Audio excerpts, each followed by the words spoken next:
20:10, torniamo con il sindaco di Vicenza Francesco Rucco, che già un bel po' di cose ce le ha dette. Volevo tornare solo a una delle battaglie che abbiamo portato avanti noi in questi mesi con la redazione di Vicenza, appunto. Campomarzo cambia nome o no?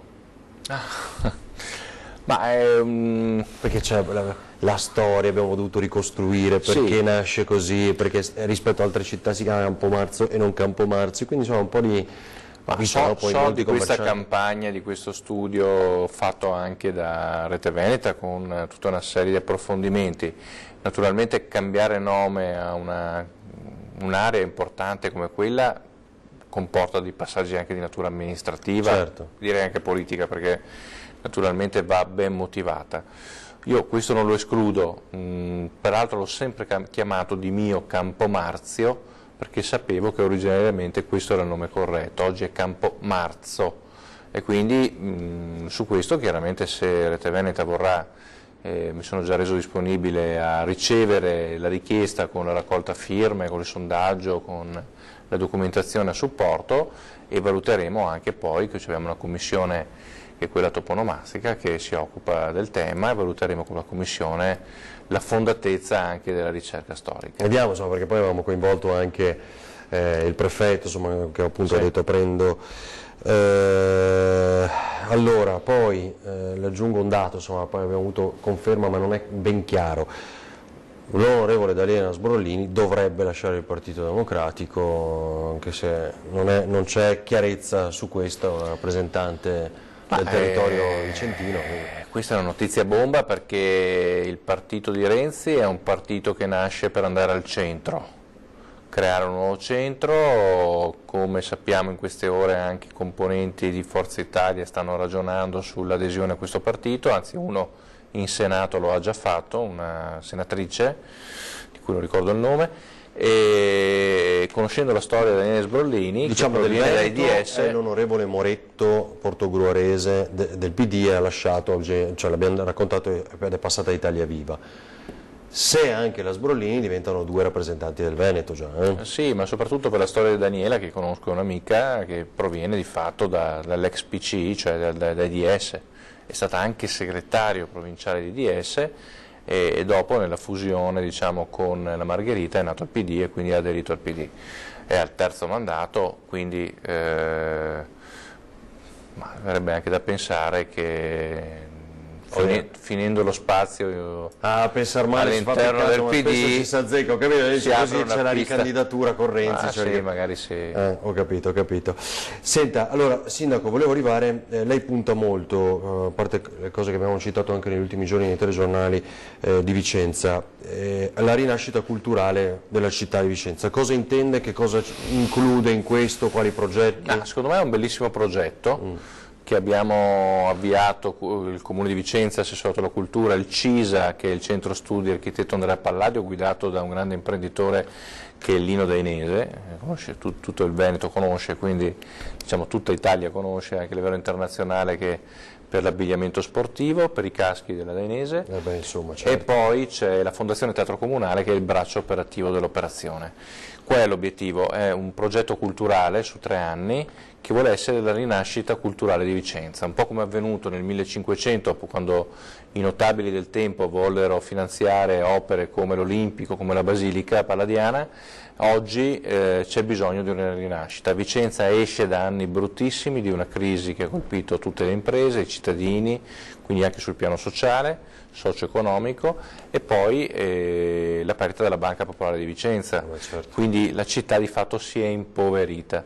L'obiettivo è rinascere attraverso anche non solo le grandi imprese ma anche attraverso la cultura, quindi un binomio impresa e cultura che si mettono insieme, e infatti lavoreremo su un progetto che riguarda non solo ma la rinascita di Vicenza per molti aspetti, ma dal punto di vista culturale attraverso 3 grandi mostre. La prima parte a dicembre è la Donna degli anni '20, dove c'è un ricordo dedicato a Oppi, un vicentino che un grande artista degli anni *20, e a fianco a lui una serie di opere di livello internazionale, Klimt, Picasso e altri, che affiancano, appunto artisti di quegli anni, affiancano Oppi in questa grande mostra, in Basilica. E stiamo lavorando anche a Ed era sulla figura della donna, no? Sulla figura della donna, esatto, con una grande curatrice che è Stefania Portinari, che è una professoressa universitaria di Ca' Foscari di Venezia. E a fianco a questo c'è anche lo studio di un allestimento. Mentre in passato sulle grandi mostre si facevano gli allestimenti 300-400 mila euro, si chiudeva la mostra e si buttavano, noi, per non sperperare il denaro pubblico, ci siamo impegnati con la soprintendenza a creare un allestimento stabile che varrà almeno 3 anni, ma potrà durare anche di più, che rimane poi all'interno della basilica, viene aperto per essere usato per le mostre e poi richiuso in un parallelepipedo che rimane all'interno della basilica, che diventa anche tra l'altro una sorta di lampada magica dove vengono proiettate le immagini, questa è l'idea della storia della Basilica Palladiana. Ah, bello, quindi poi per il resto del periodo esatto, diventa una sorta grande monitor. Un grande monitor, esatto. Poi si può aprire in varie posizioni, però ecco, lo scopo è anche che ci permette quello che una volta costava 300-400 mila euro per una mostra, con 200 mila euro facciamo almeno 3 anni di mostre. E questa è un risparmio economico e poi oggettivo. Detto, prima mostra, poi? Questa, poi ci sarà una mostra sul Palladio privato con curatori di livello internazionale, tra l'altro tutti di origine veneta.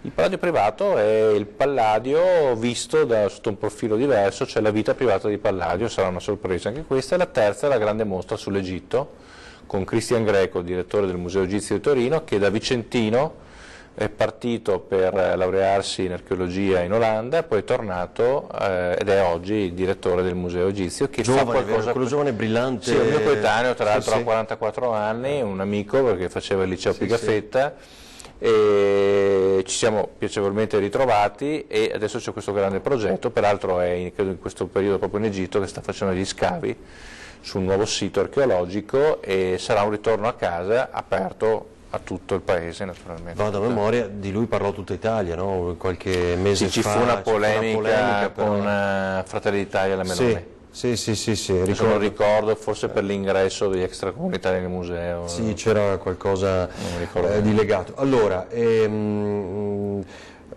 cosa che volevo chiedere è il Parco della Pace. Che cosa ci può dire di più di quel progetto lì? Il Parco della Pace è un progetto che ho ereditato dalla passata amministrazione.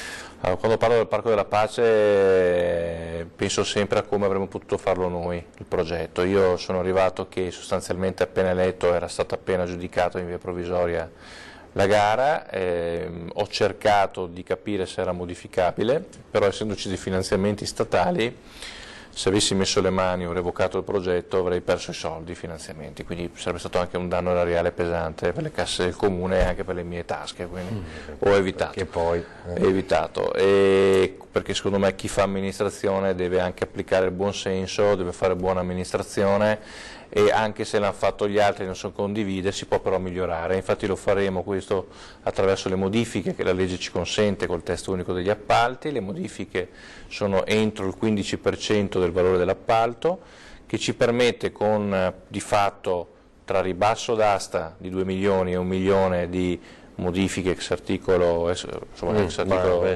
100, adesso non mi ricordo l'articolo, però il testo degli appalti, sì, anche se faccio l'avvocato dovrei ricordarmelo, va bene. Anche se sono congelato in questo periodo. Il parco che nasce come compensazione, come lo possiamo definire? Sì, una compensazione per effetto della nuova base americana del DIN, hanno concesso al comune quest'area, questo è un parco di 65 ettari, quindi 650 metri quadrati, che noi destineremo quindi principalmente in area sportiva a nord, dove ci sono già dei campi da tennis, dei campi da rugby, metteremo campi da calcetto, campi da beach volley con spogliatoi, e a sud diventerà l'area della protezione civile, con un hangar, perché è un ex aeroporto, dedicato alla sede della protezione civile. In quell'hangar ci sarà la protezione civile comunale, che lavorerà con quella provinciale, e l'obiettivo con la Regione Veneto di creare un hub regionale per concentrare lì mezzi. Per concentrare lì, come in altre 3 zone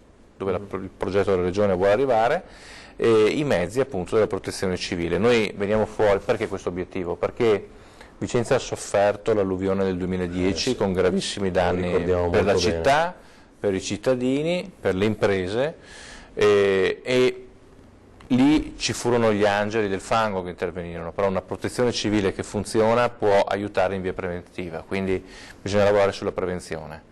Quindi l'obiettivo è portare la protezione civile per educare il cittadino a prevenire e intervenire nel caso di bisogno. Immediatamente, certo.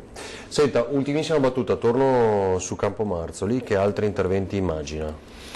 Ma noi stiamo lavorando per innanzitutto creare un sistema di controllo, quindi in accordo con il prefetto e con il questore lavoreremo su un piano di investimenti per la videosorveglianza, potenzieremo la videosorveglianza, potenzieremo l'illuminazione, lavoriamo sulla riqualificazione, apriremo a brevissimo il 22 settembre la sede degli Alpini in Campomarzio, nell'Esedra, al Bar Moresco, che diventerà anche punto di ristorazione.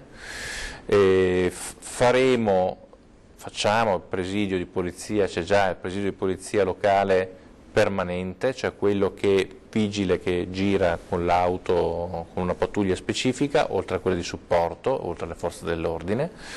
Abbiamo fatto dei servizi col cane antidroga per il sequestro di merce, abbiamo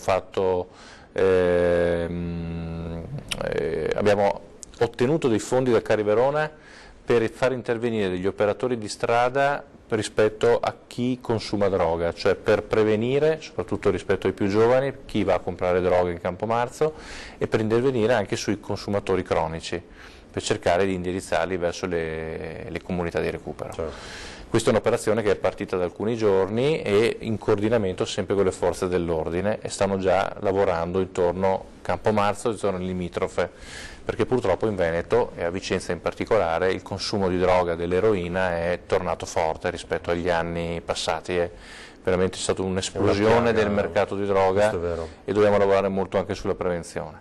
E poi l'obiettivo, quello importante, è un presidio di polizia locale, c'è una sede distaccata della polizia locale in Campomarzio, abbiamo già individuato il sito e stiamo cominciando a lavorare sull'aspetto progettuale.